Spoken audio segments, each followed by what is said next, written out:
दोस्तों विप्रो के शेयर में आज काफ़ी हलचल रही है मार्केट में, क्योंकि विप्रो ने कल एक न्यूज़ दिया था जिसमें कि एक्विजिशन की बात कर रही है कंपनी 1.45 बिलियन डॉलर खर्च करेगी एक कंपनी को एक्वायर करने के लिए, जिसके कारण कि आज प्राइस वॉल्यूम में काफ़ी एक्शन था। प्राइस में 4% के करीब डीप कट देखने को मिला है आज के ट्रेडिंग सेशन में। मार्केट को क्या एप्रीहेंशन है इस एक्विजिशन को लेके, उसी के बारे में हम आज इस वीडियो में आपसे बात करने वाले हैं कि फंडामेंटली क्या इम्पैक्ट हो सकते हैं इस एक्विजिशन के कंपनी पे और कंपनी के प्राइसेस पे। तो चलिए शुरू करते हैं आज का वीडियो विप्रो के ऊपर। जी हाँ दोस्तों, विप्रो ने कल एक अनाउंसमेंट किया जिसमें कि 1.45 बिलियन डॉलर का एक्विजिशन कंपनी कर रही है। लंदन हेडक्वार्टर कंपनी है कैपको बोल के, उस कंपनी का एक्विजिशन होगा जो कि 1998 में कंपनी का इनकॉर्पोरेशन हुआ था। कंपनी करती क्या है, तो कंपनी BFSI सेगमेंट में है और कंपनी एक ग्लोबल मैनेजमेंट और टेक्नोलॉजी कंसल्टिंग कंपनी है और BFSI मेन डोमेन है इनका, जिस जगह पे काम करती है। अब कंपनी जो सिनर्जी देख रही है कि दोनों कंपनियां मिलके क्या बड़ा काम कर सकती हैं, तो सबसे पहली चीज़ कि विप्रो जो देख रही है वो कि कंपनी के एक्विजिशन के बाद कंपनी के पास जो 30 प्री एमिनेंट क्लाइंट हैं उनके पास इनका एक एक्सपोजर तुरंत मिल जाएगा और वहाँ पर अपने प्रोडक्ट्स की क्रॉस सेलिंग कर सकते हैं, जिसके कारण कि इनके रेवेन्यू में कह लें, मार्जिन में कह लें, कुछ एक्सपेंशन होगा और खर्चों में कमी आ सकती है। इन सारी चीज़ों को देखते हुए विप्रो ने इस कंपनी का एक्विजिशन किया है। लेकिन जो मार्केट को एप्रीहेंशन है वो एक्विजिशन को लेके इसलिए है क्योंकि मार्केट को लगता है कि शायद इस कंपनी के एक्विजिशन में विप्रो ने ज़्यादा पैसा खर्च किए हैं।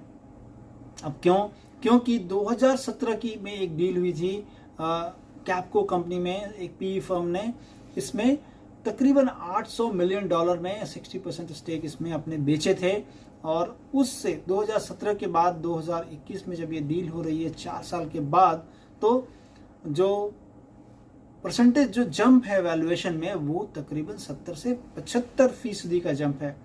और आप एक ऐसी कंपनी का एक्विजिशन कर रहे हैं जो कि मार्जिन विप्रो से कम है, काफ़ी सब्सटैंशियली कम है, तकरीबन अंदाजा लगाया जा रहा है कि 10 से 11% की एबिट मार्जिन है।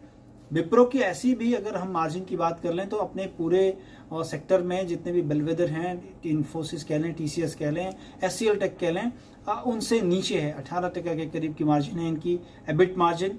और जिस कंपनी को एक्वायर कर रहे हैं वो लेसर मार्जिन है, मतलब आपकी वैल्यू एक्रेटिव नहीं होगा, EPS एक्रेटिव नहीं होगा। कंपनी ने बोला है कि फर्स्ट ईयर में इसमें 2% डाइल्यूटिव है, मतलब 2% जो है कम हो सकता है, ऐसा अंदाजा है। तीसरे साल के बाद, मतलब फाइनेंशियल ईयर 24 के बाद इसमें वैल्यू एक्रीशन होना चालू होगा। इस कंपनी के एक्विजिशन का जो मूल इफेक्ट जो आएगा वो बिजनेसेस पे 3 साल के बाद देखने को मिलेगा। 5000 एम्प्लॉई हैं कंपनी में, इतना बड़ा एक नेटवर्क है, 30 देशों में प्रेजेंस है इनका। मोस्टली जो लेकिन रेवेन्यू का कंसंट्रेशन दो जगह से है। यूरोपियन अगर नेशन में हम बात कर लें तो वहाँ पर 41% रेवेन्यू है।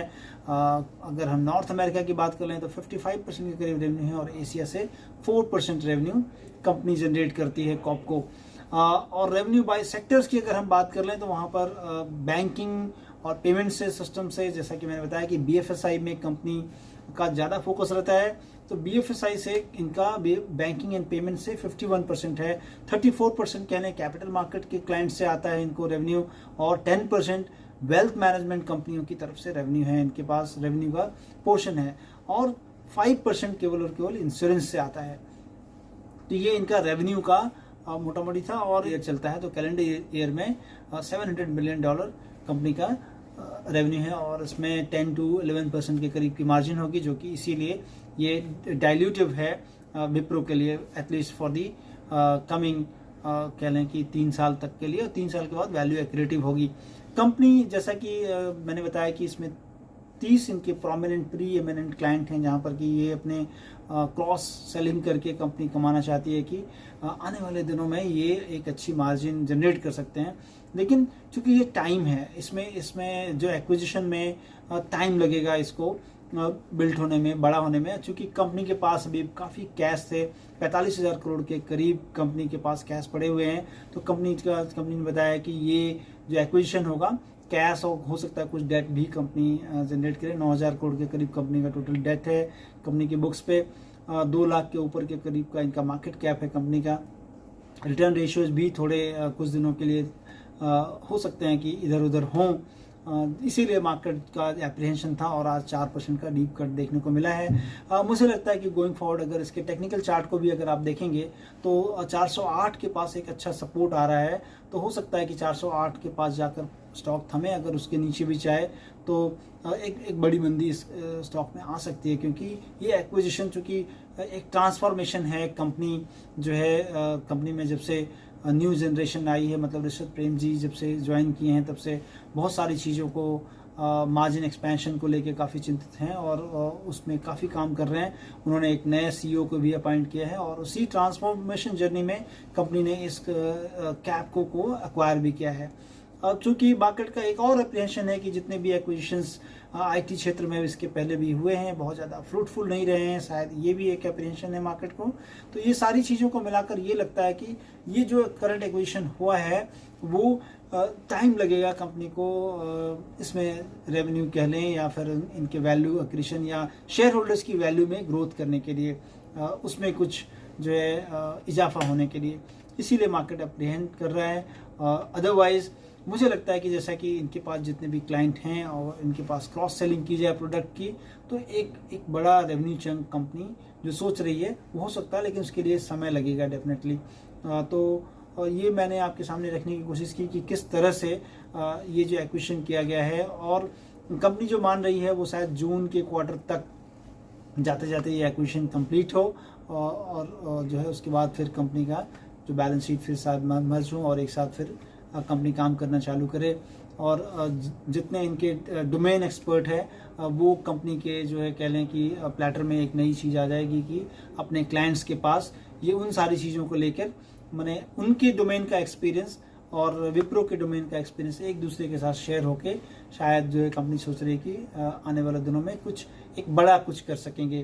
तो उसकी तरफ एक कदम है, लेकिन हाँ कह लें कि एकदम इमीडिएट अगर आपको कुछ नहीं दिखेगा इसमें और इमीडिएट डाइल्यूटिव है कंपनी को और मार्केट को इसी चीज़ का एप्रीहेंशन है, तो शॉर्ट टर्म में नेगेटिव है, बट लॉन्ग टर्म में कंपनी देख रही है और ऐसा एनालिस्ट भी मान रहे हैं कि लॉन्ग टर्म में जो है ये वैल्यू एक्रेटिव होगा।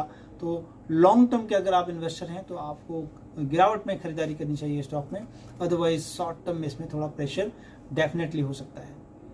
तो दोस्तों ये जानकारी आपको कैसी लगी कमेंट करके ज़रूर बताएं, और अगर ये वीडियो आपको अच्छा लगा हो तो आप लाइक करें, शेयर करें। Thank you very much.